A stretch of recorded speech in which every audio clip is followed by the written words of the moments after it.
Assalamualaikum warahmatullahi wabarakatuh.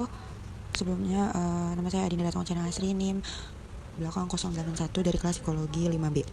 Jadi pada kesempatan kali ini saya akan menjelaskan mengenai studi kasus tentang komunitas, yaitu komunitas Balai Latihan Kerja atau BLK yang bernama Komunitas Pertakina. Oke, BLK itu apa sih? Jadi BLK itu adalah Balai Latihan Kerja. Nah, Balai Latihan Kerja ini juga memiliki komunitas-komunitas. Salah satunya yang saya ambil yaitu komunitas Pertakina, yang memiliki latar belakang yang kuat dalam pembentukan masyarakat yang mandiri dan berketerampilan melalui pendidikan vokasi. Jadi balai ini tuh, komunitas ini tuh lebih memberikan pengetahuan-pengetahuan melalui pendidikan vokasi agar masyarakat di dalam komunitas tersebut tuh lebih mandiri. Kemudian untuk Pertakina sendiri itu yaitu singkatan dari Persatuan Tukang Kayu dan Industri Perabot Nusantara. Jadi ini merupakan suatu bisnis atau industri di perkayuan. Pertakina ini pertama kali dibentuk oleh sekelompok pengrajin dan tukang kayu yang berasal dari daerah-daerah di Indonesia dengan tujuan yaitu untuk memperkuat solidaritas komunitas dari pengrajin kayu itu sendiri dan dapat mempertahankan nilai-nilai tradisional yang ada, juga bisa menghadapi tantangan modernisasi di sektor atau manufacture kayu dan furniture gitu. Karena kan di zaman modern ini kan sudah banyak munculnya pesaing-pesaing dari globalisasi atau dari barat gitu ya. Jadi di sini komunitas Pertakina ini tuh muncul untuk lebih mensolidkan gitu antar komunitas pengrajin kayu dan mencari cara gimana caranya agar manufacture kayu dan furniture di Indonesia itu tetap berjalan dengan baik gitu. Oke, pada awalnya pembentukan Pertakina ini tuh bukan hanya sebagai wadah buat pengrajin kayu buat saling bertukar pengalaman, tapi juga dibentuk untuk pusat pengadvokasian ilmu-ilmu, pendidikan atau hak-hak para pekerja di industri furniture ini. Yang saat itu memang di industri furniture ini tuh banyak banget mereka yang mengalami ketidakadilan dari sisi upah dan kesejahteraan kerja juga. Jadi misalkan upahnya minim tapi bekerjanya tuh banyak dan jadi kesejahteraannya kurang gitu. Nah, sebagai komunitas mereka menyadari bahwa tantangan itu tantangan utama banget yang dihadapi, yaitu rendahnya akses terhadap pendidikan keterampilan yang terstruktur. Jadi kurangnya strukturisasi terhadap pendidikan keterampilan furniture. Oleh karena itu muncullah nih inisiatif-inisiatif baru untuk membangun sebuah pusat tentunya yang bisa dibuat pelatihan keterampilan atau balai latihan kerja di bawah bendera Pertakina sebagai jawaban atas kebutuhan-kebutuhan mendesak tadi. BLK komunitas ini juga muncul bukan dengan sendirinya tapi juga dengan dukungan dari banyak pihak, terutama dari pemerintah, swasta maupun organisasi non kepemerintahan. Pemerintah sempat melihat adanya peluang besar pada BLK ini, jadi pemerintah mendorong peningkatan keterampilan melalui BLK agar bisa memperkuat lagi daya saing industri lokal. Jadi karena sudah terpapar globalisasi ya dan kurangnya persaingan, maksudnya kayak banyaknya persaingan gitu antara lokal dan di luar, makanya itu pemerintah melek akan isu ini dan mendorong peningkatan keterampilan melalui BLK Pertakina ini. Kemudian BLK komunitas Pertakina ini tuh terus berkembang pesat dan melalui banyak pengembangan gitu dan transformasikan BLK dari yang tadinya cuma tempat pelatihan aja, sekarang tuh bisa menjadi pusat pemberdayaan ekonomi masyarakat loh. Jadi di mana para lulusan BLK komunitas ini bisa untuk membangun sebuah usaha kecil atau industri kecil mereka sendiri dan berkontribusi di ekonomi lokal yang ada di Indonesia. Sekarang Pertakina terus berkembang, memperluas program-programnya tadi, termasuk pada pelatihan, terus juga digitalisasi usaha kecil dan pengembangan desain produk yang lebih kepada ramah lingkungan saat ini.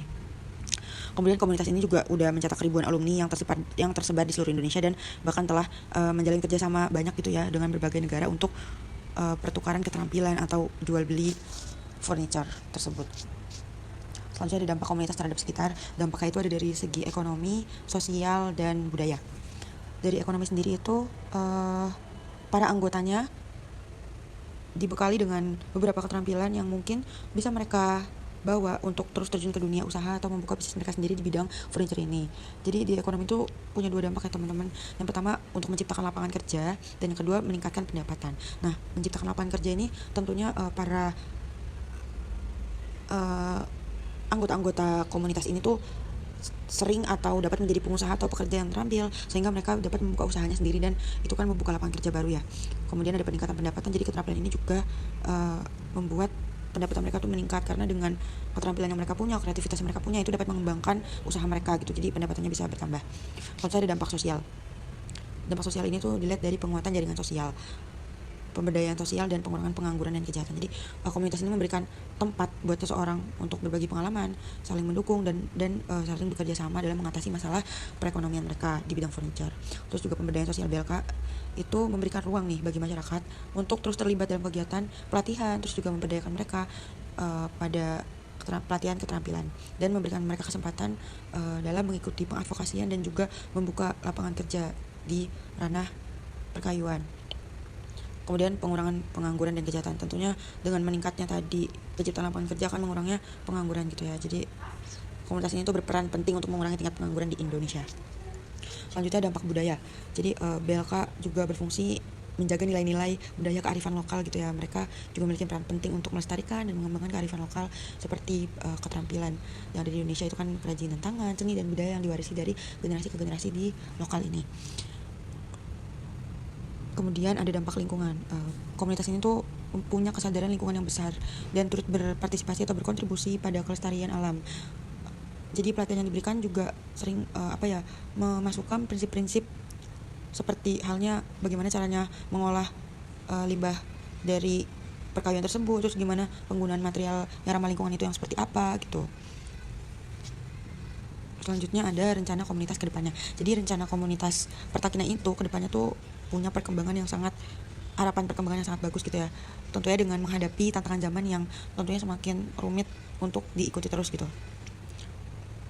Mungkin strategi yang dipunya dari komunitas Pertakina itu ada pengembangan keterampilan digital. Jadi komunitas BLK ini tuh diharapkan semakin melek terhadap pentingnya keterampilan digital globalisasi untuk tetap relevan. Banyak komunitas BLK yang juga merencanakan pelatihan keterampilan melalui digital, kayak kurikulum mereka tuh memakai online gitu loh, kayak perdagangan yang melalui e-commerce, terus juga desain gambar menggunakan desain digital, menggunakan konten-konten dari media sosial dan mempromosikan barang buatan mereka tuh di online. Hal ini bertujuan untuk meningkatkan pembelian dan mereka dapat menyaingi daya saing yang ada di industri digital. Kemudian pemberdayaan ekonomi lokal melalui usaha mikro. Jadi memperkuat usaha mikro atau usaha kecil UMKM itu menjadi berbasis komunitas. Misalnya BLK Pertakina itu akan lebih fokus di pengembangan wirausahawan lokal yang menghasilkan produk kreatif berbasis budaya tradisional. Jadi lulusan BLK ini juga diharapkan nggak cuma jadi pekerja yang kreatif terampil, tapi juga menjadi pengusaha yang bisa berdiri sendiri, bisa mandiri dan mampu mengembangkan usahanya sampai dapat menciptakan lapangan kerja yang luas bagi orang lain gitu. Kemudian juga dapat menjalin kerjasama internasional dan pertukaran keterampilan internasional ke depannya.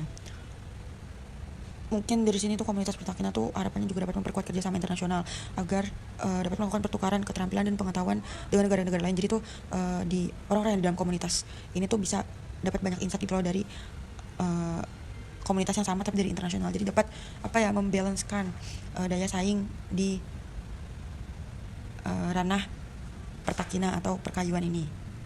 Sekaligus mereka juga dapat memperkenalkan produk-produk mereka nih untuk memasarkan atau mempromosikan produk-produk mereka ke pasar yang statusnya tuh sudah pasar global. Seperti itu.